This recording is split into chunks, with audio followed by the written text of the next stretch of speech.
di mana warga Jepang ini dan juga salah satu warga Depok yang berusia 31 tahun yang kemudian dinyatakan oleh pemerintah Indonesia hari ini bahwa ia positif terinfeksi virus corona sempat orang Indonesia berada di urutan 3 tertinggi di Asia menurut Worldometer. 5 juta perusahaan di seluruh dunia terancam dampak virus corona COVID-19. Ada informasi Indonesia dan juga dunia darurat PHK. Mencari kerja dipastikan makin susah, khususnya sektor padat karya seperti tekstil dan alas kaki.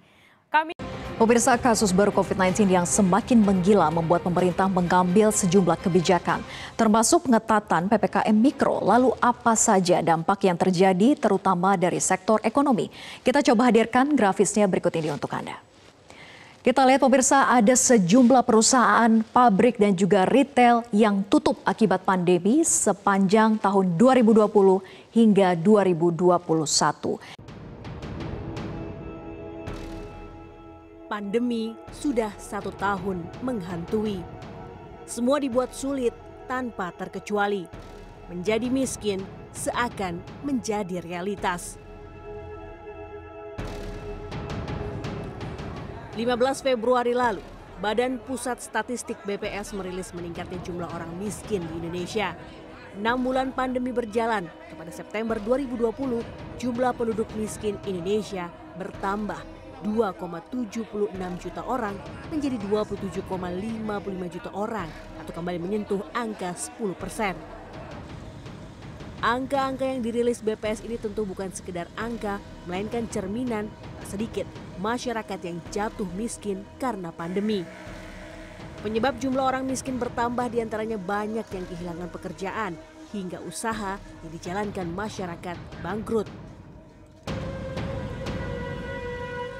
Dalam rilis laporan tahunan Kemenaker tahun 2020, jumlah pengangguran di Indonesia naik 7% lebih dan tembus 9,77 juta orang.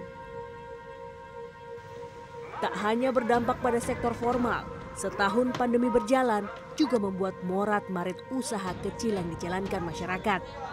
Puluhan juta usaha kecil masyarakat diperkirakan gulung tikar alias bangkrut karena pandemi.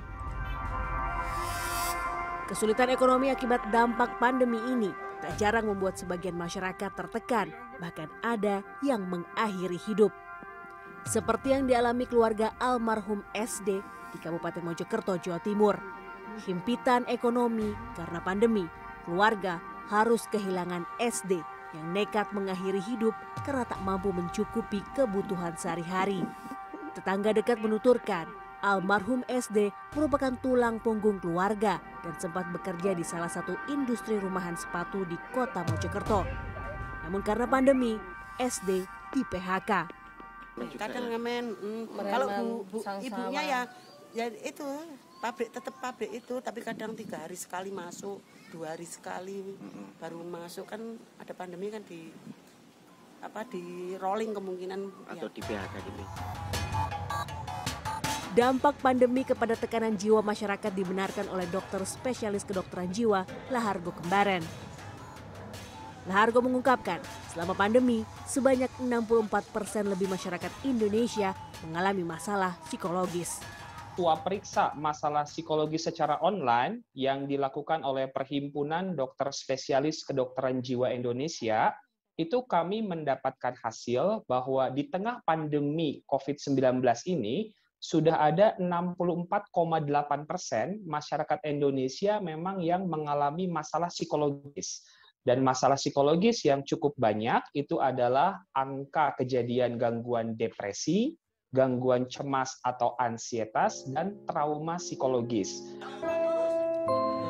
Lebih lanjut, Lahargo menjelaskan, untuk menghadapi tekanan akibat pandemi, sepatutnya masyarakat, terutama keluarga terdekat, bisa saling membantu untuk meringankan beban.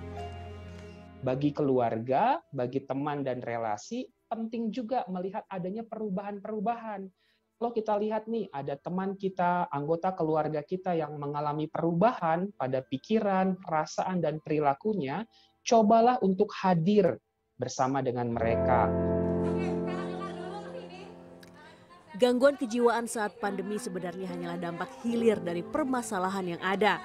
Masalah hulu yang harus dibenahi adalah bagaimana kita, yakni pemerintah dan masyarakat, saling membantu masyarakat kecil yang terkena dampak dan kehilangan mata pencarian mereka. Dan jangan sampai orang-orang yang menjadi miskin karena pandemi terus bertambah. Tim Liputan, CNN Indonesia.